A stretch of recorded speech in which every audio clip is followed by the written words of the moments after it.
नहर अलकमा के किनारे पर बनी असद का एक कबीला रहता था। यजीदियों के चले जाने के बाद बनी असद की औरतें मैदान करबला में आईं और औलादे नबी और ज़हरा के लाशों को बेगोरो कफन देखा, जिनके जख्मों से तीसरे दिन भी खून जारी रहा था। ऐसे मालूम होता था कि अभी अभी जामे शहादत नोश करके सोए हैं। ये देखकर तमाम औरतें हैरान रह गईं। जल्दी जल्दी वापस अपने कबीले में आईं और अपने अपने शोहरों को तमाम खैरत अंगेज हालात से आगाह किया और कहा, आखिर तुम भी मुसलमान हो। महशर में नबी अकरम मौला अली मुर्तजा और जनाब सैयदा फातिमा ज़हरा को क्या मुंह दिखाओगे? तुम्हारे सामने ये प्यासे ज़िबा होते रहे और तुमने तलवार, नेजा या तीर से इनकी मदद तक न की और अब बेगोरो कफन लाशें देख रहे हो, इन्हें दफन नहीं करते। इन मर्दों ने जवाब दिया, हमें बनी उमैया से डर लगता है। वैसे ज़हनी तौर पर ये लोग टूट फूट चुके थे और अपने आप को फर्जंदे रसूल की मदद ना करने पर मलामत कर रहे थे। इनकी औरतों ने अपना इसरार न छोड़ा और इनके गिर्द घेरा डालकर इन्हें लाशों की दफन करने पर आमादा करती रहीं और कहती रही कि तुम्हें चुल्लू भर पानी में डूबकर मर जाना चाहिए। लाइन इब्ने लाइन ने अपने मकतूल तो दफन कर दिए, लेकिन नबी ज़ादे यूं ही खाके करबला पर पड़े हुए हैं। अगर तुमसे कोई अरब ही पूछ ले कि तुम्हारे पड़ोस में तुम्हारी आंखों के सामने फर्जंदे रसूल शहीद हुआ और तुमने पड़ोसी की हैसियत से भी इनकी ना तो जिंदगी में मदद की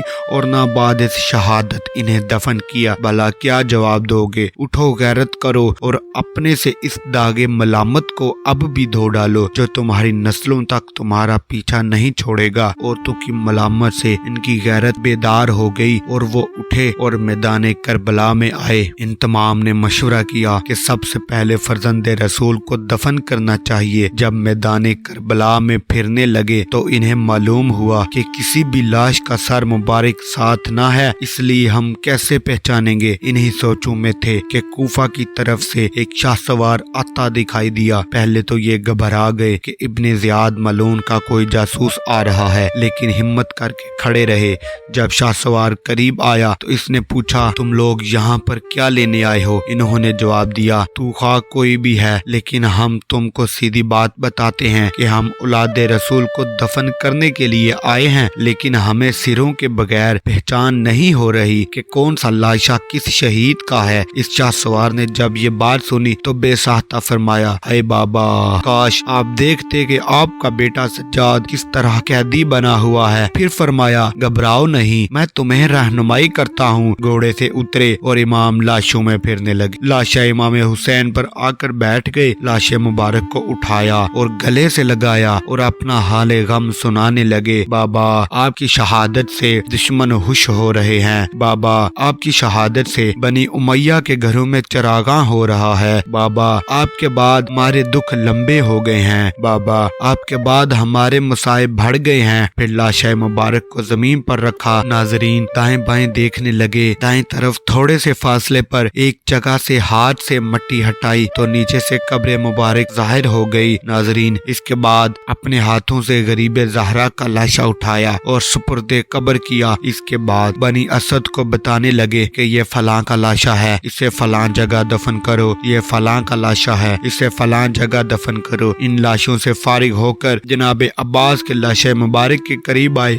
लाशे को गले से लगाया और फरमाया, चाचा, काश आप हयाम का वो मंजर देखते जब तमाम मस्तूरात आपको बुला रही थी। फिर कब्र खुदवाई और जनाब अब्बास को इस जगह दफन किया जहाँ पर आपका मज़ार मुकद्दस है। इसके बाद अंसार की लाशों में आए। जनाब हबीब इब्ने मुजाहिर के अलावा तमाम लाशों को एक कब्र में दफन करने का हुक्म दिया। जनाब हबीब का लाशा हजरत इमाम हुसैन अलैहिस्सलाम के करीब दफन कराया। जब इनसे फारिग हो गए तो बनी असद से फरमाया, आओ अब लाशाए हुर पर चले। वहाँ फरमाया, ए हुर, अल्लाह ने तेरी तौबा कबूल कर ली है और तू फर्जंदे रसूल के कदमों में जान कुर्बान कर देने के एवज तेरी शहादत में इजाफा फरमाया है। इसके बाद यह शाहसवार अपने घोड़े पर सवार होकर जाने लगा। तमाम बनी असद आपके घोड़े की रकाब से चिमट गए और कहने लगे, आपको इन लाशों का वास्ता हमें बताएं, आप कौन हैं? आप अलैहिस्सलाम ने जवाब में फरमाया, तुम्हारे लिए हुज्जत हुदा हूँ और अली इब्ने हुसैन हूँ। जिंदान इब्ने ज़ियाद से निकलकर दफन करने की کی خاطر سے آیا ہوں، اللہ تمہیں جزائے خیر دے۔ اگر اس سلسلے میں تم پر کوئی مصیبت آئے تو گھبرانا نہیں۔